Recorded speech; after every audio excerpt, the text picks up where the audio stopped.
Shabbat Shalom, and welcome to ourjewishcommunity.org and our streaming Shabbat service. I am delighted you are here, whether you're joining us for the first time or you've been here before. I'm Robert Barr, and this is Sam Cooper, and we're going to be leading in services, and we're going to have a conversation. Indeed. And it's going to be pleasant. We'll talk a little bit more about what ourjewishcommunity.org is in a minute, but Sam, if you'll start.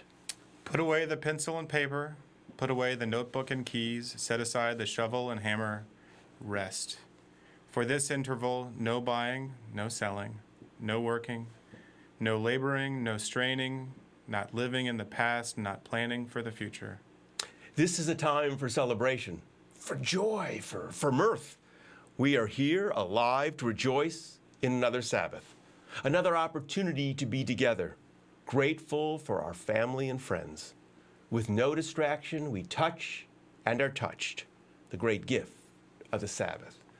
So as I said, I'm Rabbi Robert Barr of Congregation Beth Adam and ourjewishcommunity.org. And Sam Cooper is going to be leading services with me tonight. Sam is the president of the Board of Trustees of Congregation Beth Adam, which houses ourjewishcommunity.org. Ourjewishcommunity.org began about 8 years ago. We had this notion that we wanted to share with others what we were doing here in Cincinnati, that the voice that we had, the approach to Judaism was bold and different. We asked questions, no question is sacrilegious, and we were striving to create a Judaism that spoke to who we are as modern people in the 21st century, who are willing to grapple with ideas, recognizing that the way we talk about theology, about God, about prayer is different in our age than it was for our ancestors. So we recognized that we had something here that was very unique, and we wanted to share it with others. And technology is that resource. It's the opportunity to do that, the vehicle to do that. So we are delighted that you're here. Now, some of you are online chatting right now, which is always good. I can read chats tonight. And some of you will watch in archives. We know not everyone is available at 6 o'clock on a Friday evening for Shabbat. Some people watch this on Sundays or on Tuesdays, whatever works for you. But we're glad you're here. We are delighted that together we are creating this remarkable community that spans the globe, that brings people together from wherever they are and speaks to us as modern and contemporary Jews. So we're going to continue with the candle lighting, followed by a conversation, and you'll get to know Sam a little bit more and why he's the president of the congregation and why he's here tonight. All right. On this Shabbat, we create our moment in time. We pause to reflect upon our yesterdays and tomorrows, to renew our ties with our families and friends, to restore our energies, to refresh our spirits. As the sun descends and shadows lengthen, the distractions of the day give way to the stillness of night. It is time now for us to see not with our eyes, but with our hearts and minds. As the day gives way to evening, it is time for us to welcome the Shabbat. The candles stand before us, waiting to be lit. We recall our ancestors as we too seek to dispel the darkness and banish the cold, to bring glowing softness, warmth, and safety into our homes. May the dancing flames of the candles kindle warmth within our hearts, wisdom in our minds, passion in our souls. Baruch ha'or ba'olam, blessed is the light within the world. Baruch ha'or ba'adam, blessed is the light within each person. Baruch ha'or ba'shabbat, blessed is the light of the Sabbath. So Sam's getting his lighting. We didn't do a big rehearsal beforehand. We had a mini rehearsal. Little mini rehearsal. And yes, as you know, we have more technology. We're sharing names. That way people know who we are. We have, this is really exciting. There's another Sam behind the camera who's doing this to share. So I invited Sam Cooper to participate tonight. For a lot of reasons. He's the president of Congregation Beth Adam, as I said, which is the board of trustees that oversees the congregation and that oversees the ourjewishcommunity.org. And I thought it would be great for you to meet him. A lot of times you've heard me, but you don't get to know some of the folks who are here on the ground at Congregation Beth Adam in Loveland, Ohio. The other thing that I thought was interesting, and we're going to chat about, Sam grew up at Congregation Beth Adam. I've known you. How long ago? Boy, I don't know. My conscious memory. How's that? Wow. So now that's ages me more than it ages you. And Sam had his bar mitzvah here, as did your brother. Yeah. Although not when we were in this lovely building. When we were renting space across town and just a floor of an office building. Right. That's right. That's right. We rented space. Beth Adam has moved over time. So what's nice is, and what I wanted Sam to talk about tonight is, Sam grew up here. For some of you who are joining, who watch our JewishCommunity.org, who are participating online, for you this may have been something new and revolutionary, an approach to Judaism and a language to Judaism that is new. But for Sam, he grew up in this institution. So this is the Judaism That's all I know. So can you talk a little? Yeah, so for me, I didn't really understand how different the Judaism that I experienced was until I left Beth Adam and went to college. That for me was really what put the rest of my Jewish experience in context.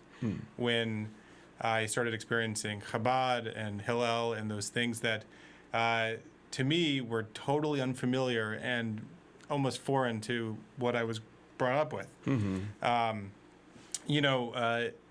It's just the way that you see Judaism and you see, or I should say the ability to question what it is kind of different. Growing up, I mean, nothing was untouchable. Nothing was shrouded necessarily. When I left home, it was striking. I guess is the word I would use. And when you met kids, whether it was at Hillel or I mean, they just had a totally different experience. Totally different experience. It was very different.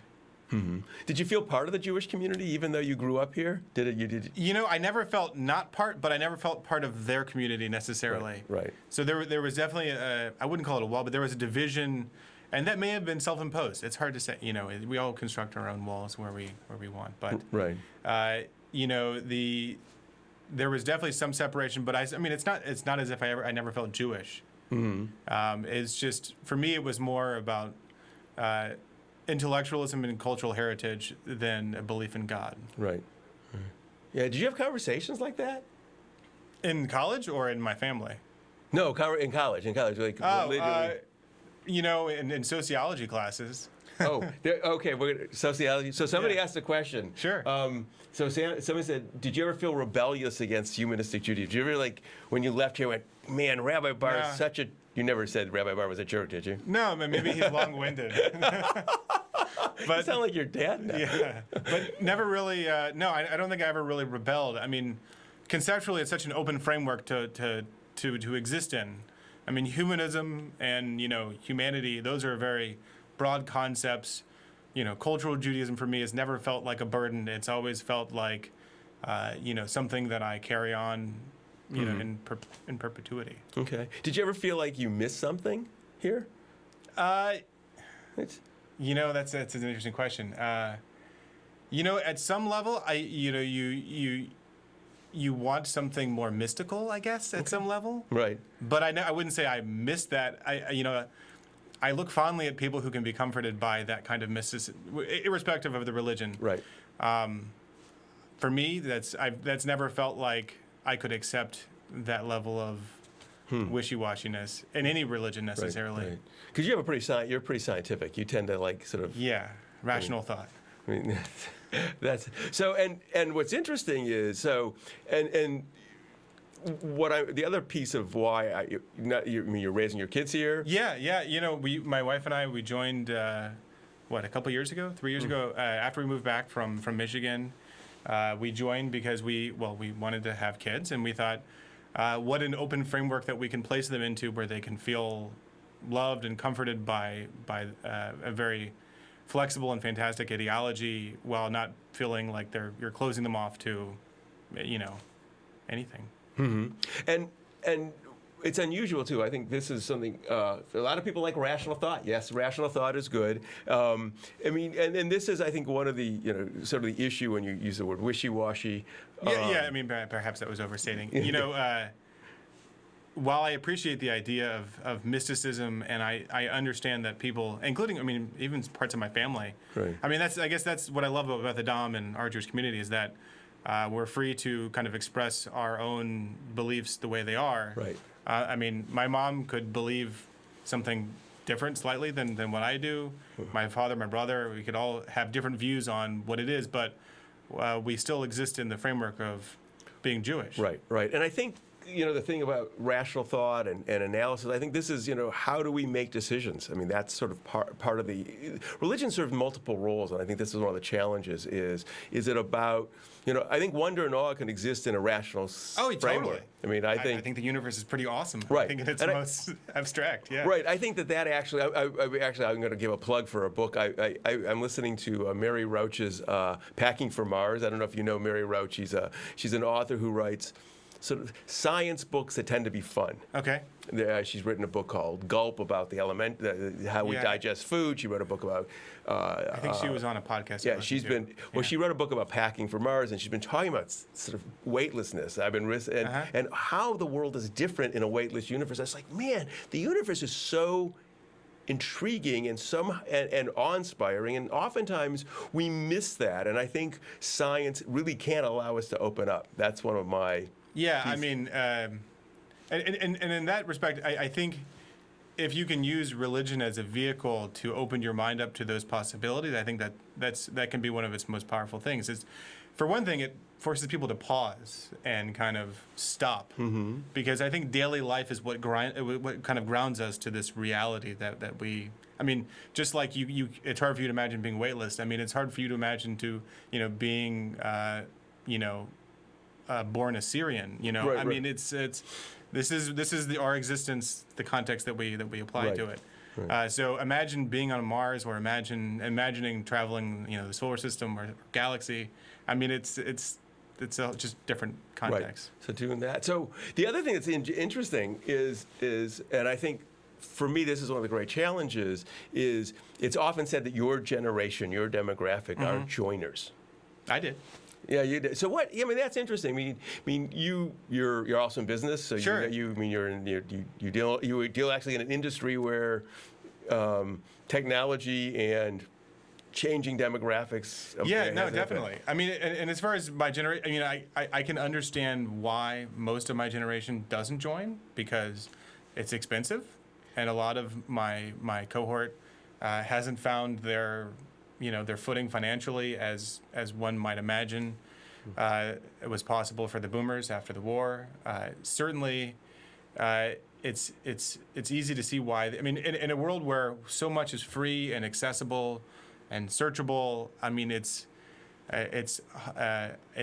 understandable why many of them choose not to. That being said, I think the benefits outweigh the costs. Right. I mean, obviously they did for me, and I think they might for more people if they were aware of the kind of stimulating intellectual environment that one can be involved in. Because there's nothing like, awesome, stimulating conversation from my perspective. Right. Yeah, because that's one of the, I think when you look at what's going on in the Jewish world, one of the big questions is, will the future generations continue? Will congregations, as they're typically the bricks and mortar? See, this is the interesting thing about our JewishCommunity.org, is Beth Adam really has sort of two platforms we're working on. We have our bricks and mortar experience. We have services here, not tonight. Next Friday night we have a live service, what we call a bricks and mortar service. We have a religious school. Actually, we've converted one of the classrooms into the studio that we're sitting in right now. So people can access the congregation by participating in the bricks and mortar experience, or they can be on the online experience, which is a different kind of experience. No, definitely. I mean, it's just one facet. Shabbat service, high holiday services are great, but that's just, a small part of what we do. Obviously the social outreach in the community, that's one thing. But like for me, the thing that keeps bringing me back is the adult education, where we get to meet and talk with obviously other congregants, but also other speakers. And that kind of intellectual engagement is part of what brought me into joining. So what do you hope your kids get? What would you? Oh boy, that's an interesting question. One of the things that we talk about here, I mean, just when I was Rabbi Baum when she was here, Aya Pillsbury, who's our rabbinic intern, is what is there are different pieces of religious identity when we teach. One is having simply the identity, is you want someone to say, yes, I'm part of that group. the other piece is what philosophic ideas do we want to underpin it? One of my hopes is, and whether you realize it or not, you are also in the Bar Mitzvah program. One of my hopes is that we teach critical thinking skills, the ability to analyze ideas, because I think that to me is crucial. There are religions who say, don't question, and that's a value of a religion. They say, here's the sacred text, you must understand it as we tell you. And I think here at Congregation, I know for a fact, here at Beth Adam and ourjewishcommunity.org, what we want people to feel is empowered to question, to think, how to also analyze evidence. In a world that is so full of information, one does need to be able to process information, say, this is reasonable stuff, it's well-grounded, this information isn't as well-grounded, and I have to pick and choose between it. And I want kids to get that. Sure, thinking back to my history here at Beth Adam, and while I can say that being here has helped in that fostering of critical thinking, and certainly, actually, in context, certainly for my Torah portion or for my Hey, Bar Mitzvah Torah portion. Yeah, obviously the work there, but also, I think at the time this was just after Itzhak Rabin had been assassinated. Assassinated, and the paper I wrote was about that, and so kind of opening my mind to those kinds of things in the world at that age certainly helped cement a lifelong effort to critically think. Wow. But I think also part of that was, like anything, I think it's also family, and Right. I think it's how much you're pushed to analyze the world around you, because, like you said, the world is full of just stuff. Right. Most of it is in a gray area that's neither truth nor fiction. So hanging on to those chads of truth. It's hard. Right. So a couple of things that you said, I want to just sort of throw Sure. some things. If people have questions, I don't know what's all the things. Somebody asked if, so I want to focus on the Bar Mitzvah paper a second, because Beth Adam does something a little bit different. So at our congregation here in now it's in Loveland, Ohio, when Sam was in Roselawn, when we were in an office building, our program's has been grounded pretty much the same way for 30 some odd years. Our students not only have a Torah portion, but they have to write a research paper related to their Torah portion. Now, what's important to understand if you've not been here is we let the topic drive the Torah portion versus the Torah portion driving the topic. So if you're Bar Mitzvah were in April or May, oftentimes you'd have to read from the book of Leviticus, which isn't really interesting. So I don't know when your Bar Mitzvah. June. Yeah. So you've probably been in the book of Numbers. Maybe there was something there, but may not have been. And you may have said, because of the assassination of Prime Minister Yitzhak Rabin, that you're interested in it. And so we let Sam do that. It's a conversation with the student, parents, and the rabbi. We then found a Torah portion that was related. We may have picked the spies entering Israel for the first time. That's a Torah portion. I don't remember. And then we have the kids link their Torah portion to their paper, do a research paper about a particular person often, but not exclusively, and then relate it to what it means to be a bar mitzvah. For a lot of the kids, and it's really one of the biggest papers they've written to that date in their life. It's about a 6-7 page double-spaced. I'll give you the parameters right now. Double-spaced pages, 1-inch margin, 12-point. That's the kids always say, how big is it, Rabbi? And you were probably already got to use a computer. Definitely. Okay, Yeah. Most of the kids do. So, but it's interesting. Like Windows 95. Or Something like that. But what's interesting and what's heartening to me is Sam remembers his Torah portion. Or his paper, yeah. Right? He remembers. In fact, more than the Torah portion. You wrote the paper, sure. Oh, absolutely. And this is what we're trying to do here. We're trying to change the way we do Judaism, not because we want to get rid of Judaism, but we want to keep it alive. And that it spoke to Sam, and that it meant something to Sam, and he still remembers it 20 plus years after the event. Yeah. Is meaningful. And to me, and this was not a setup. I honestly didn't know. I didn't remember your. It's like plain as day. I don't remember all that I wrote, but I definitely remember the journey. That's because, like you said, it was, at that point, it was the longest paper I had ever written. Right. So we stretch Sam, we stretch all the students, we try to get them to think, analyze, process. There were values embedded in that. We wanted the students to learn to do research because we wanted them to be able to do it all their lives. Different folks pick different kinds of topics. I mean, I don't think you've been to Israel yet. So someday you're going to go to Israel. You'll walk on Rabin. Yeah. You'll go to Rabin Square, and you're going to stand there, and you're going to remember your bar mitzvah paper. Yeah. You're going to go, wow, this is how this relates together.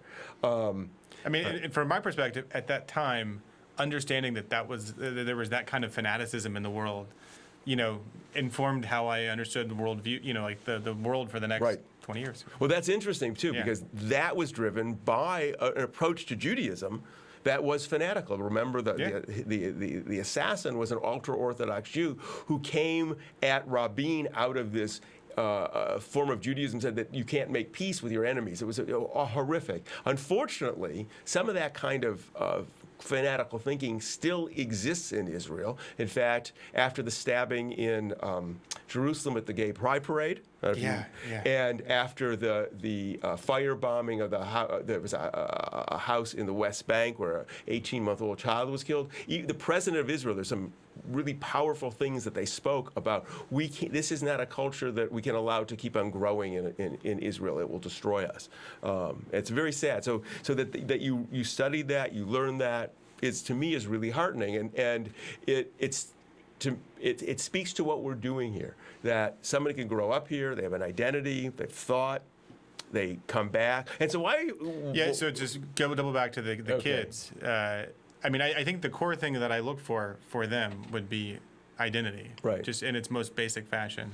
I think critical thinking is gravy at that point. Mm-hmm. But understanding, having something that, in some modest way, helps define who they are, and something so positive, I think is important.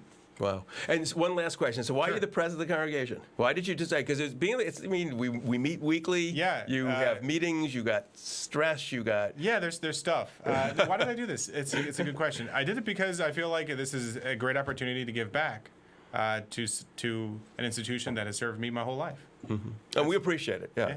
I mean, being the president of an institution is work, and I appreciate Sam doing it. I appreciate Sam being here. I hope Sam comes back. We're going to do that other times during the year to be part of this. And as I said, I think last week, we're going to have different people joining me throughout the course of the year, so that those of you who are online, get to sort of have a larger conversation. It goes beyond me; it's other people. So delighted Sam's here. It's my pleasure. Good. So there are a lot of questions. I hope you got a lot of things. Always remember that this is a conversation, and I want to make it as conversational as possible as we go through the future. We're going to continue reading first, and then we're going to make a few announcements. So, if you want to read the challah, sure. Which unfortunately he skimped on the challah this week. I skipped on but as president of the congregation, I bet you appreciate that I saved some money. Hey, that is good, but I also like challah. For the real, I'm weighing it back and forth for the real guests. Yeah. All right. As the fingers of the challah intertwine, so do we join hands in our common humanity, sharing the fruits of our labors. We cherish that which has been created through human effort. For it is through the work of our hands, the strength of human spirit, the vision of our minds, that our dreams are woven into the tapestry of time. That's a good line. We celebrate the accomplishments of yesterday and today, anticipating the possibilities of tomorrow. May the sharing of this challah strengthen our bonds with others who walk upon this earth.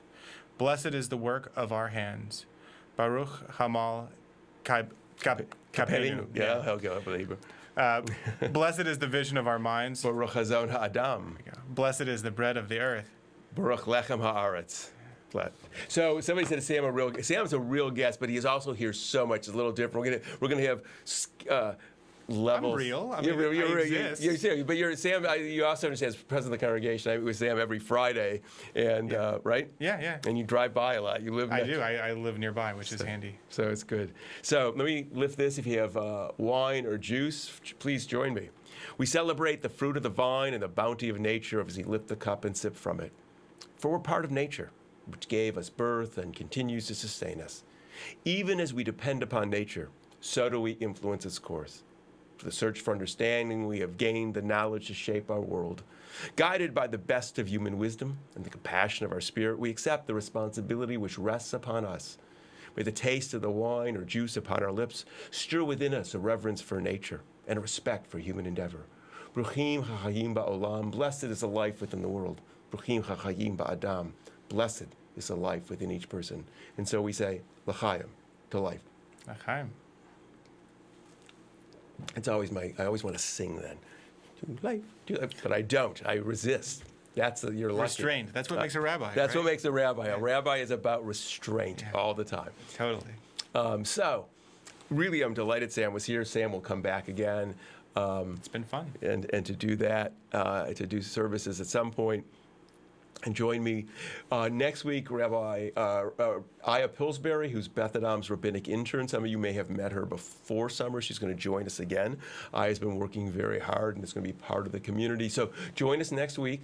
As I said, we're going to post on Facebook either on a Friday or a day before Thursday, who's going to be joining me, as different people will be joining me throughout the year. I just got a confirmation from a rabbi in town who's going to be joining me. I'm very excited. I think it's going to be really exciting. I mentioned to some, I may have mentioned it last week, Reverend Sharon Dittmar, a Unitarian minister who's a good friend, who we've taught classes together. She's going to be joining once a month. We're going to be talking about similarities, differences. There's some topics that she has already brought forward. Aya's going to be joining me. Sam's going to be joining me. Another rabbi's going to be joining me. So it's going to be a real tapestry. Also, the high holidays are coming up. That's always more pressure on rabbis, or maybe it's a higher awareness that it's coming up. Hope you join us. Remember always, share what we're doing with others. Your sharing what we're doing with others is the way the word about ourjewishcommunity.org has spread. And it's an opportunity to let people know that there is a way for them to participate in Judaism that they may not have known, whether it's they live in a remote place, or they can't get out of their house for some reason, or they find the services at the congregations and the community they live not satisfactory or not speaking to them. Ourjewishcommunity.org is a way to be part of a community. And you can see you're chatting online, which is always great. I love that. I wish I could read it and talk simultaneously, but I don't do that so well. So we're glad you're here. We're going to conclude with the final words. May we know blessings, those who are near, and may we know blessings, those who are far. And may the Sabbath bring its goodness to everyone soon, wherever they are. Shabbat Shalom. For those of you who are still on, this is always a strange part. The streaming and the recording are a little bit different. So I think the stream is finished, so we can Shabbat Shalom.